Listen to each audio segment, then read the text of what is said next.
Larry's hitting the road again. He's been hitting the road for days now. Larry Goldberg, thank you for coming on from Boca Chica, or that neighborhood at least. Well, I'm on the island right now. I'm on South Padre Island. South Padre Island is an island, a barrier island in the Gulf of Mexico, just off the coast of Texas. The southernmost tip of South Padre Island is the Isla Blanca resort or RV resort and beach. And if you stand on that beach, you're looking across a gap, an inlet. And on the other side of that inlet lies Boca Chica. Where at least at the other side of that lies the launch platform. That's what you see in this picture here, in this background. That's where they're going to launch Starship from. Right. A little bit further away from there, about a mile and a half, maybe 2 miles. I don't know the exact distance, maybe a mile. So this launch tower is literally steps away from the beach. I walked from the beach to this spot where I took this photograph across the dunes.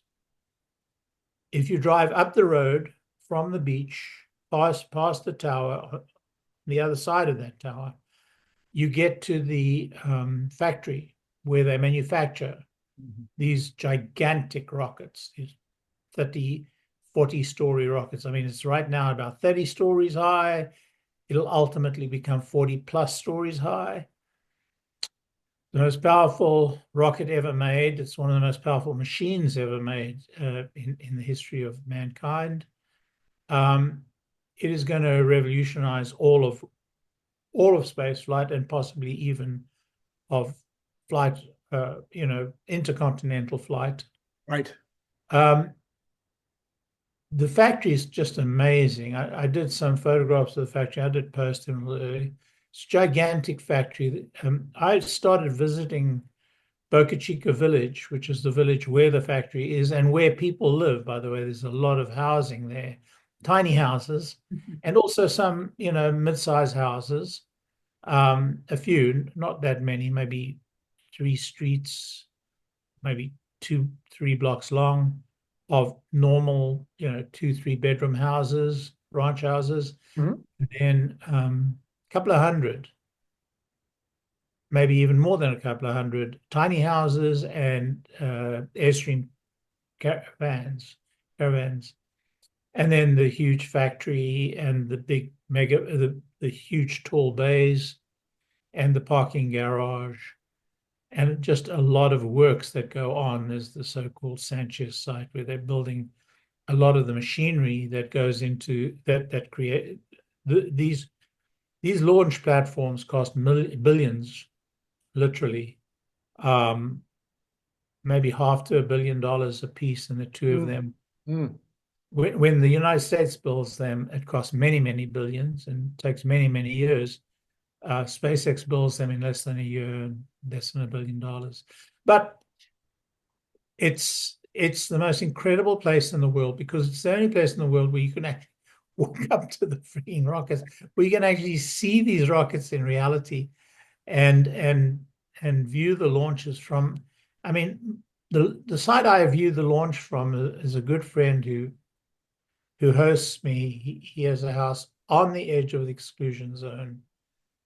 It is, I mean, it's the most staggering sight. I mean, I've seen many launches in Cape Canaveral and the Kennedy Space Center. I've seen many, many space shuttles, and many Falcons and Falcon Heavy. It's not in the same league, ballpark, and not anywhere in the same country. This is something that is so gigantic. And of course, the fact that it flies back to the launch platform, which is what we saw in the last launch. Yeah. It's just amazing. I can gabble on, stop me, because look, all my life, I've been interested in space flight. I tell everybody who will listen, I built rockets as a kid. Yeah. flew to the United States to see the Apollo launch, Saturn launch for Apollo 11 landing on the moon. So I've been a space junkie all my life, and I've followed Elon ever since I heard about Falcon 1, and that's really why I followed Elon, not Tesla. Yeah, yeah. And I'm an investor in SpaceX. So And people that are for me, I could go on for people that are under 60, I think, just don't have a clue as to how big a deal this was. My dad was a stereo fanatic in the 50s. Well, always, but I mean, in the 50s when he was young, very much a stereo guy. And he bought these, and he was an electrical engineer, so he built his own speakers. And he had set up the living room that we lived in with this amazing sound system that would have been as good as anybody had at that time. And right after those first launches in 57, 58, there was a 45 record that came out that was just the sound from the launch. And my dad would put that on, open all the windows and doors in the house, and turn that baby up. I mean, this was the kind of energy that there was around the whole space thing at that time. And now I'll bet you it's maybe 1 or 2% of the population that knows what's happening with Starship. It's amazing you tell me the story of your father, because when I was a youngster, I think one of the very first businesses I ever had, I built a recording studio. Yes, you told me that before. So I was very engaged. I mean, we built our own mixing desk. We bought an Ampex tape deck, but we built the electronics for it ourselves. Yeah, yeah. Four track. Anyway, enough of it. All right. So now you, in order to get to this launch tomorrow, you drove from home to Texas. And it's been a few months since you've done an overland trip with FSD. No, actually, the last trip I took in the Cybertruck was to see IFT5, to see the launch of the last launch. And I did not have FSD. Oh. I drove all the way because I don't know if you recall. Yeah, it hadn't come out yet. Very late coming to, and I didn't want to take the Model X. I'd done the trip in Model X before several times. Yeah. I wanted to drive the Cybertruck because I love driving that Cybertruck. So I had to hand steer it and hand drive it all the way. Okay. It was exhausting. I mean, it really was exhausting for an old guy like me. I'm in my late 70s. It's not, you don't jump in the car and drive all day and then sleep in the car all night, as some of the friends of mine that I met on the beach today did. But so this time I had FSD and the latest version of FSD. I want to tell you, it is amazing. I mean, it's worth every penny you pay for it these days, just as a driver assist program. Sure. Accepting that it doesn't, that you have to pay attention, accepting that you have to keep your eye on the road, accepting all these limitations. It's worth every penny you pay for it today, because it makes, this trip is a 3-day trip for an old guy like me. Yeah. Because you don't want to drive more than 8-10 hours a day. No, it's a long time. Yeah. Well, in this trip, I took 2 days. First time I've done the trip to Texas in 2 days. Now, some people tell you they drive all day, all night. They get fine. They're youngsters. But I was able to get up at 5:30 in the morning, on the road by 6:30, drive until 8 o'clock, 8:30, no problem at all. 2 days in a row. It was a snap. I listened to my favorite podcasts. I listened to, I listened to Niall Ferguson, probably 3 of his last lectures. I listened to very interesting stuff and could really pay attention. Yeah. That's so great. So one of the things I think you were listening to recently was Gwynne Shotwell's interview. I listened to it today, actually, when I came back from the beach. I was on the beach at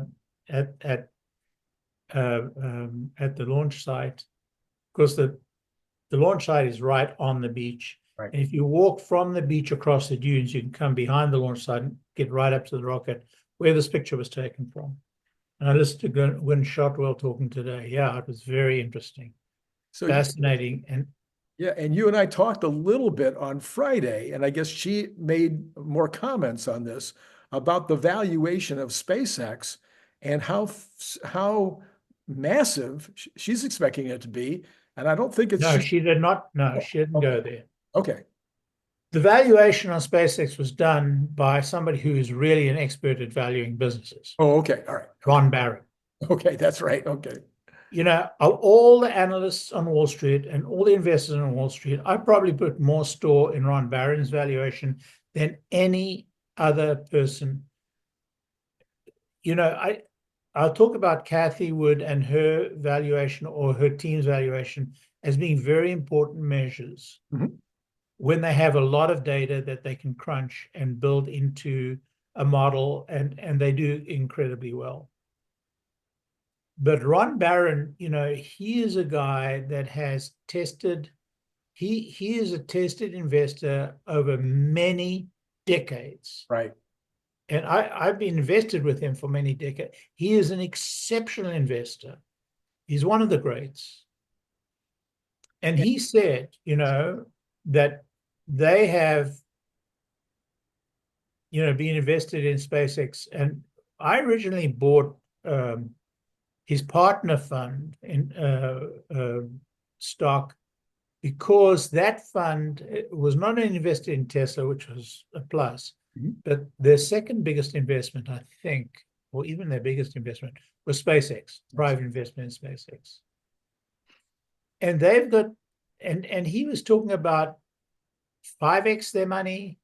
They expect 10x from here on out.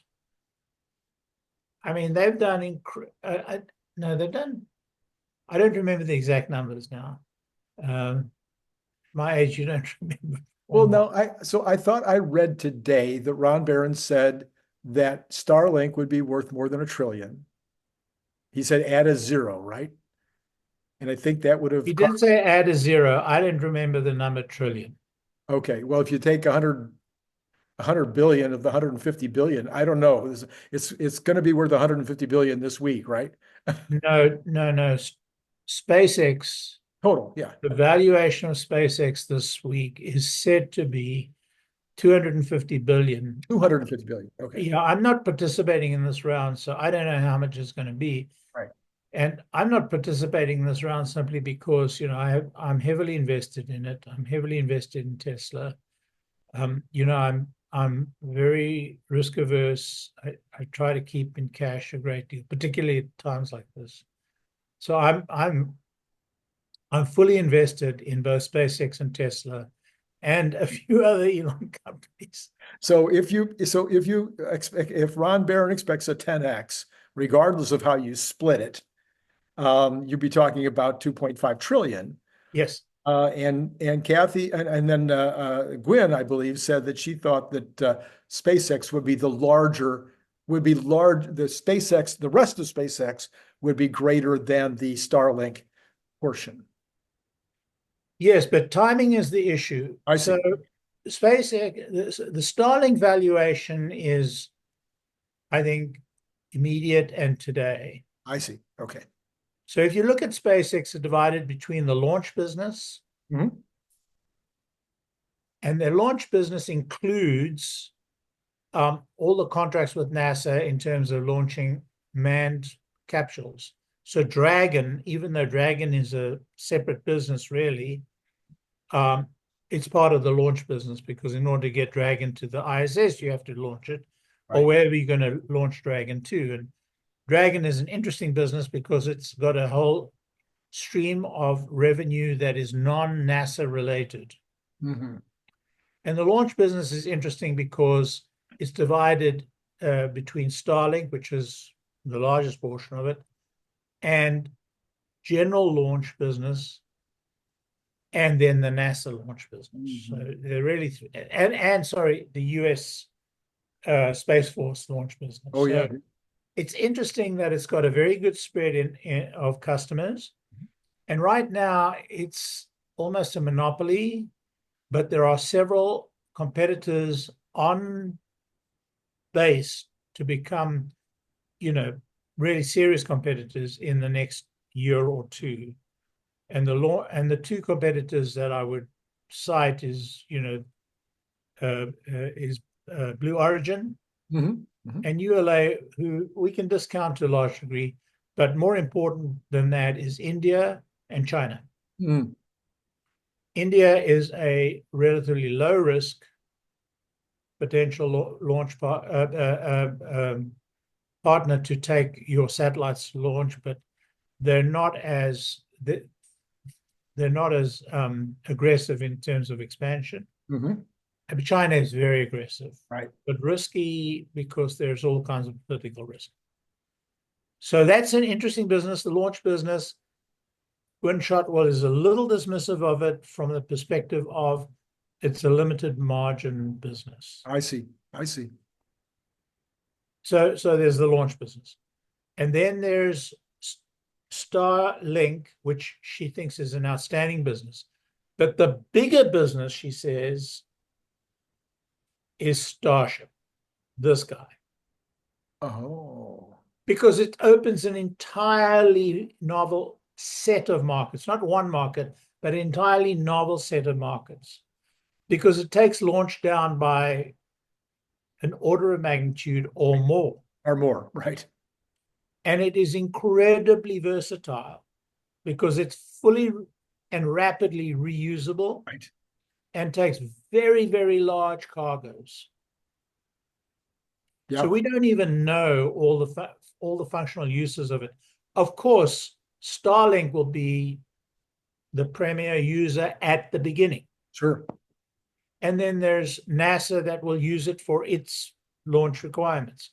But over and above that, there is an enormous, you're opening up a whole universe of use. Now, Jeff Bezos, with his heavy launch vehicle, New Glenn, he thinks that will be a competitor in that space, but it will be a distant competitor. His cost of launch will always be 3 to 5 to 10x the cost of StarShip. And StarShip is making very rapid progress. It started behind New Glenn, but it's right ahead. It's far ahead of New Glenn. New Glenn hasn't launched once. Yeah. The only thing is when New Glenn launches, it will be more mature than StarShip, the last few launches, which is really how SpaceX iterates. So, summary. Gunshot believes that StarShip is going to be the biggest business ultimately. StarShip, okay. That right now, this year, the Starlink business is making a profit, first full year profit. They've made profits in quarters before, but this will be the first full year profit. And she's very bullish on Starlink, and she thinks Starlink's going to do great. And there's all kinds of fields that Starlink are going to open up, like direct to cell, and then ultimately voice to cell. And, there's all kinds of things. I mean, they're discovering that Starlink may be better than GPS, for example, for mapping. Oh, yeah. Okay. Much more difficult to disrupt. Well, she said something about, I think she's also said something about using it in that way, that it will be, like for the robotaxi or whatever, it would give much better precision. There's some kind of a comment. I didn't hear her say that. I'm saying that I think Starlink will be very valuable from that perspective. Right. And I know that it's being used that way today in Ukraine, where I believe it's being used. Okay. So that's really how you could see SpaceX.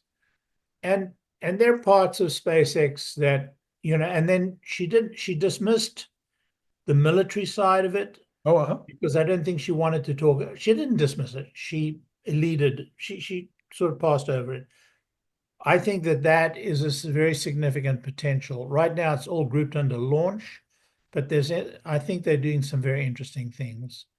because the Space Force is being very, very, very forward-looking, and they're being very forward-looking not only in technology, but how they contract Mm. and how they work with potential vendors and how they try and develop new functionality and capability.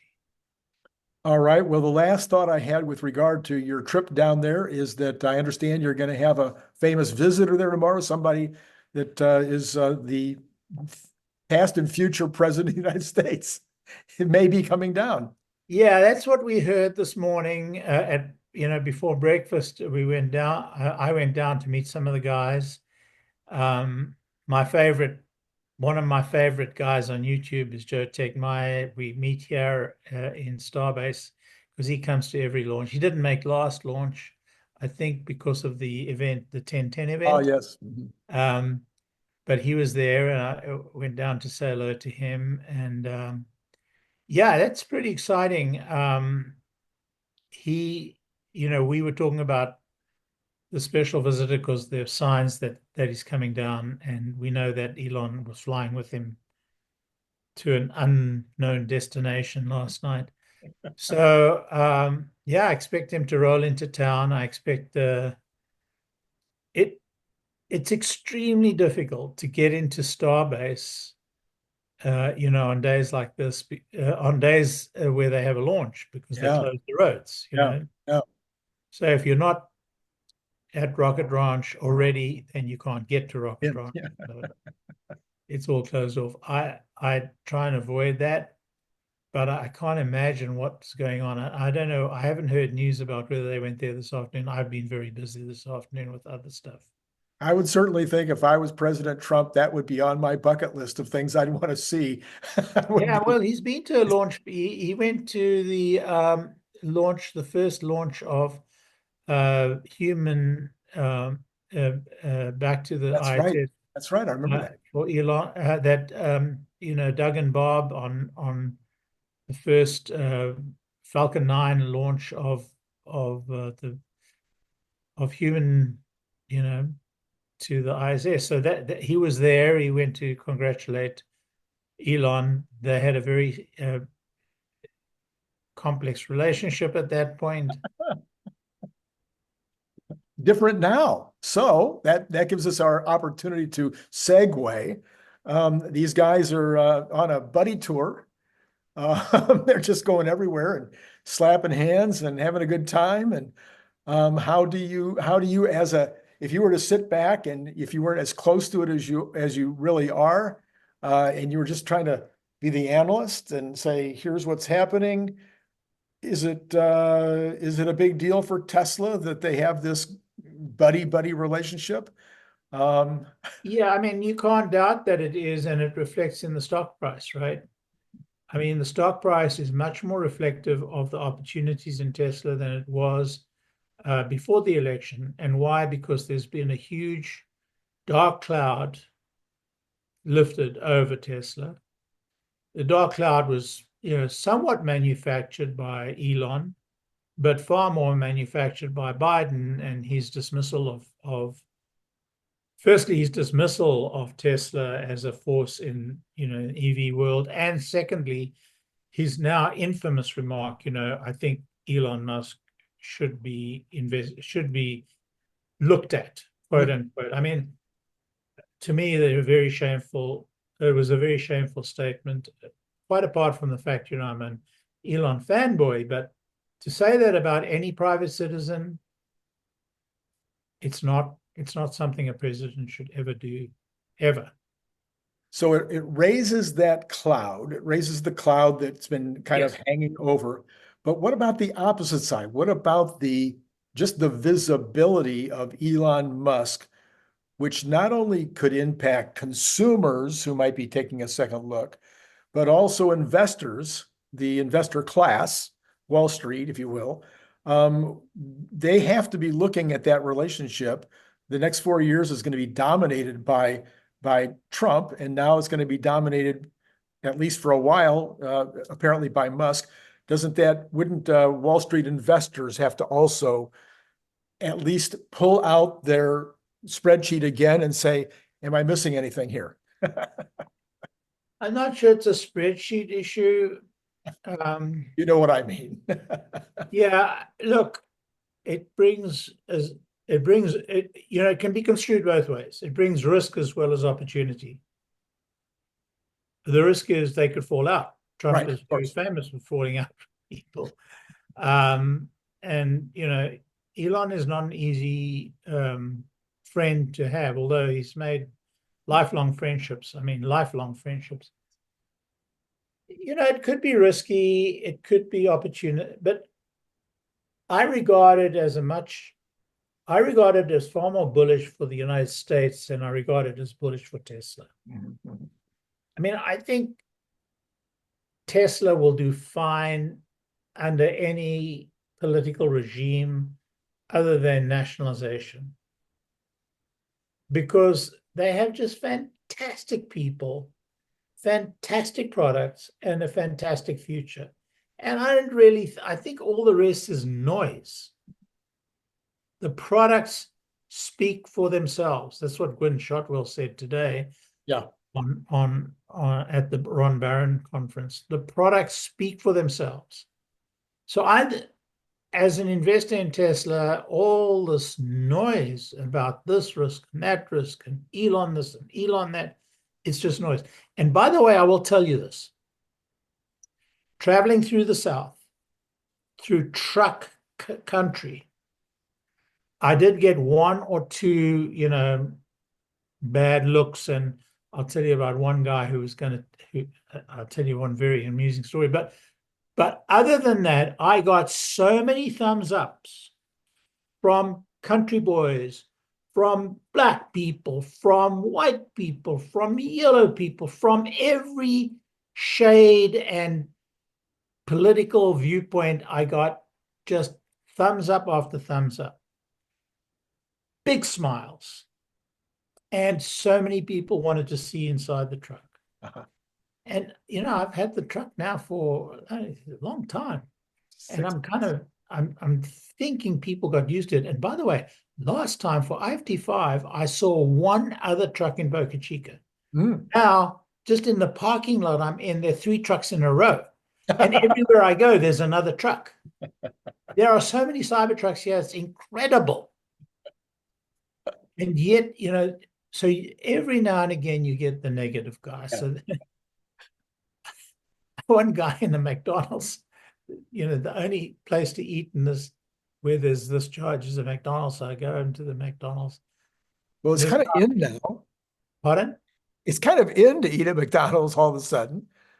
I mean, you know, you see the, you know, Elon and the everybody, they're all eating. I see your point. Anyway, so I go into the McDonald's to order, and I'm there, and another Cybertruck pulls through, actually through the drive-through and actually he pulled up next to me to charge afterwards, but pulls up, and there's a guy, a good old boy, right next to me in line, and he said, mumble, mumble, mumble, that bloody Cybertruck, mumble, mumble, mumble, you know, using quite colorful language. I said, I've got a Cybertruck. It's right there. I'm pointing at the charger light. He said, I got this big old Hemi with a V8, blah, blah, blah, blah, blah truck. I'll, you know, smash it. And I said, I don't think so. He got quite exercised. But other than that, you guys didn't go out. You guys didn't go out and go to the stop sign. I'll tell you a funny story. He pulled out when I pulled out, and he, you know, gunned it and made a hell of a noise and a hell of a racket. Shot off down the freeway. I did my usual stuff. I got into the freeway. So that's 20 miles down. Come on, man. You should have, you know, you didn't want to show it. Yeah. I know what I should have done. But 20 miles down the road, 20 miles down the road, yes. I'm going down, you know, my 10 miles an hour over the speed limit. Yeah. On the way down, there he is pulled up, and the state trooper behind him. Oh, that's too much. That's too much.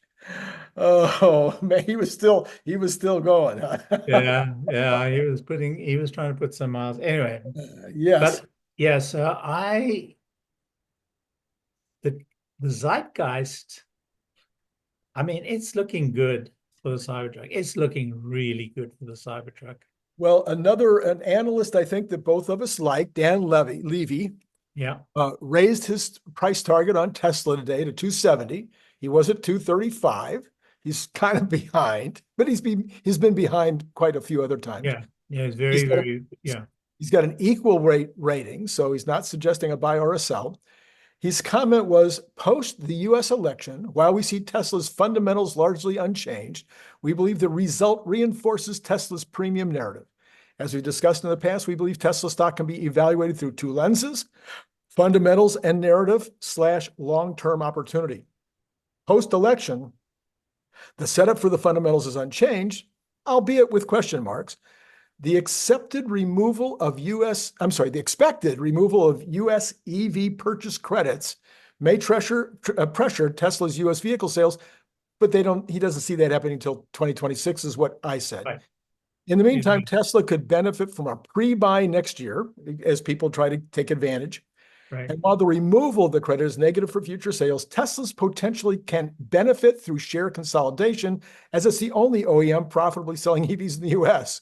Yet the larger shift for Tesla is around the secular narrative. Tesla arguably has the most powerful narrative since 2021, early 22, when the industry was in a period of peak EV euphoria. So one of the things that he didn't mention, which has been all the talk on X now for all weekend, is the regulatory aspect of what happened. And so, there's Warren, who thinks it's a really bad idea to have a national regulation on this, but I think Elon wants it. I think he thinks it's a very good idea, or I don't think it. I think Trump wants it.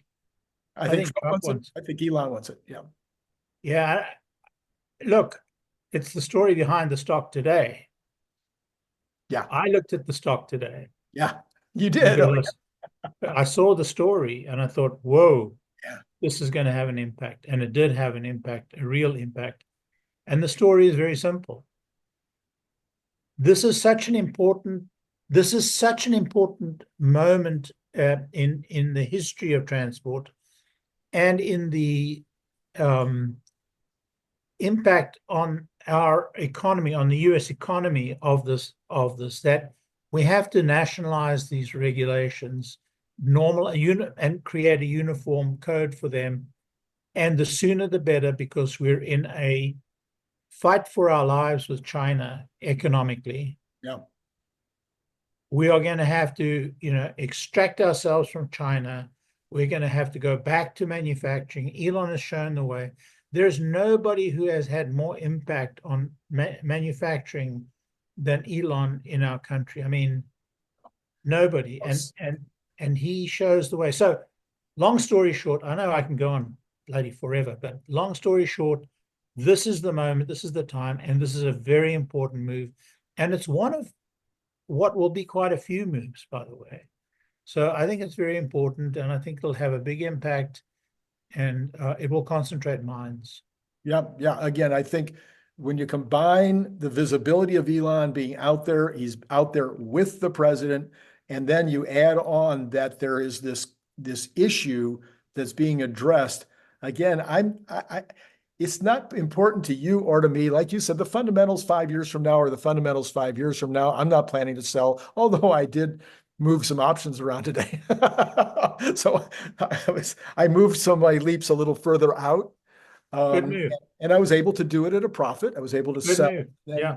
Yep. And then buy back at a profit. But 5 years from now, it's going to be the same. No, I don't think it's going to matter very much. But in the meantime, we all like to see our team win. And it just seems like right now that these are all huge wins. In fact, I think Elon even posted today something about we're winning too much or there are too many wins or something like that. Sorry about the interruption. Oh. My wife calling me. Oh, I see. Do you need to have an interruption or? Let me just tell my wife. Let me tell. Yeah, these things will go backwards and forwards a little bit, but I'm with Dan Levy. I think we have a very clear road forward. I think the share price is reflecting that, and there will be bumps in the road, but we do know that. I mean, I think we can take a lot of solace in the rate of progress of the product. I'm talking about full Mhm. self-drive FSD Right. and the improvement in the product, and I see this resolving to autonomous during the coming year without doubt. All right. Well, shall we just check out what the stock market finally did today? I know that Yes, let's do that. you'd seen it over time today. We ended up 18 during the regular hours of trading. It was up as much as 26, I think, I know. one Yeah. point. The after hours is only giving it 12 more cents. So, but it did a lot. As you mentioned, I actually caught that news last night. So I don't commonly look at Robinhood to see the overnights, but it was actually up like 28 in the overnights as well. Yeah. So Wow. it hit quickly. I even had to change my script last night a couple of times because at first it was like only Bloomberg had it and the stock wasn't moving hard, nothing was happening. And then all of a sudden it was everywhere. So the rest of the world believed that this was or the financial world believed that this was a very big deal, as they're believing that the friendship between Elon and Trump is a very big deal. Anyway, the rest of the market, the Dow was down a bit, Nasdaq up 111, S&P up 23. So really not a lot of action outside of the Tesla move. A little bit down on Nvidia. You may have heard there was a story that the new chip was overheating. Somebody reporting that $1 billion in orders got canceled. That seems like nonsense to me. I'm hard pressed to think that $1 billion in orders got canceled over that. I suppose, but usually these things are very long term, unless they were just looking for an excuse. But it was only down $2. Well, the stock is, it's such it's kind of like Tesla at its peak. It is so highly valued Yeah. that everything has to be perfect and then some. Yeah. And it's been perfect and then some. But, if the chip is really overheating and people are holding on their orders, then that could have a big impact on the stock price. Oh, absolutely. Absolutely. Yeah. And one of the other big stories, of course, Larry, which we talk about all the time is, of course, the Bitcoin. But it seems as if, like, for instance, Square was up $6.49 today. It's a $90 stock. And this is pretty much all about Bitcoin.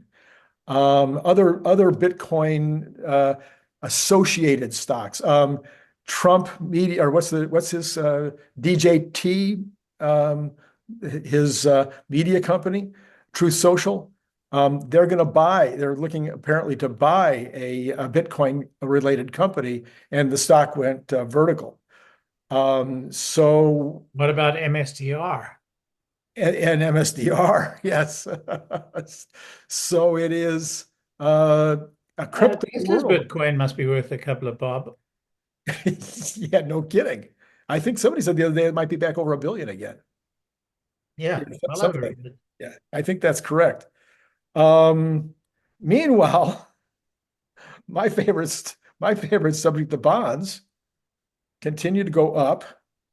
Let's see if that's true. I don't want to lie here, Larry.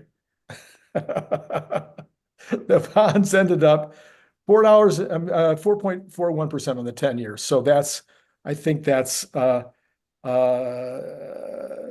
where it's been. I don't remember.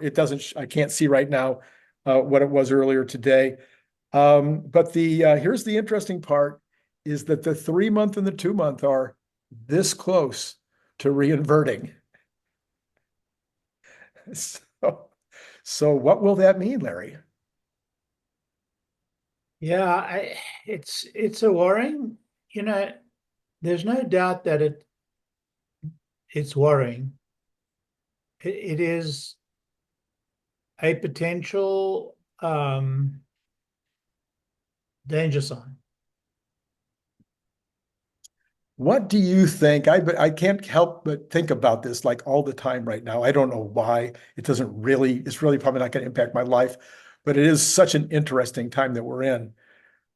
If there is significant impact, let's say within the first 6 months of the Trump administration, the Elon Vivek effort starts to show some real meat. I mean, there's some actual serious chunks of stuff that gets done. Will people pay attention? Or is it going to have to play out over years? Going to have to play it over years because there's nothing that they can do that is sufficiently material that will be sufficient, that will not require congressional action. Okay. So in order to get something done in Social Security, we know that's going to take congressional action. What about on the other one? I know you said healthcare is the other place where there's a real opportunity. I was kind of digging into that a little bit. You sent me a copy of an article from Bloomberg, I think, that was trying to take Economist. from The Economist, that was trying to show some of the opportunities that are out there, like in Medicaid and some of these Healthcare and Social Security. Those are the big ones. Big numbers. I know people get very exercised about defense. There's not a lot of money in defense. It's less than $1 trillion, 884,000. Now there's defense healthcare. That's part of healthcare, not part of defense. And there's retirement benefits for defense and so on. But in terms of procurement and in terms of the size of the Army and the Navy, there's no money there. And any savings are going to have to be translated into force multiplication because we're just in such a dangerous period. So, and there just has to be so much re-engineering of our force structure. So then you get all the rest, and all the rest is 1 trillion, 1.2 trillion. You're trying to take out trillions a year between defense and non-defense, and all the rest is $2 trillion. We're going to halve our expenditure. Maybe you can reduce our expenditures by quarter. It's possible. But that's only $500 billion. Where's the rest of the $2-3 trillion to come from? It's got to come from healthcare and Social Security. And how to find reductions in healthcare without affecting the quality of healthcare. And here there's real opportunity, but it's going to take an Elon Musk level of genius to implement that, and it's going to require enormous political courage, enormous political capital, because you are dealing with the most dangerous in terms of political, attitudes to tackle it. And that's a problem because you have to tackle it by real surgery. You have to cut out, this whole structure of the pharmaceutical companies and how medicines are priced. And then you're going to have to cut out the whole of all this insurance, and then you're going to have to change, the benefit structure. Medicare benefits price all of healthcare. Yeah. It's how Medicare sets pricing that prices all of healthcare. And that's upside down. Healthcare, competition, and and good business practices should price the cost of healthcare, which could impact Medicare dramatically in terms of it's very complicated. I don't pretend to know too much about it, although I always pretend to know more than I do. But there are some experts who really understand this, and I want to talk to those experts to get a better understanding. And with the few minutes that we have left, why don't we just solve Social Security? I mean, come on now, Larry. So I've got my theory. I put it out there, and my theory is not that different, I'm sure, than some of the people's theory. But I'm a great believer in incrementalism. And they did it last time when they changed Social Security last time. And it would just seem like you can incrementalize all of the points that have been talked about. So maybe it's a year later, just 1 year total later of when you get full retirement. Maybe you move the first potential possible year from 62 to 63 over 5 years or whatever. Maybe you maybe you increase the highest level that they take money out of your check. Exactly. From Yeah. 160,000 to 180,000. And you require everybody to marry earlier and have more children. Children, there you go. Exactly right. Yeah. Fixes the problem. Oh, and then you get rid of a huge number of the folks that are here illegally.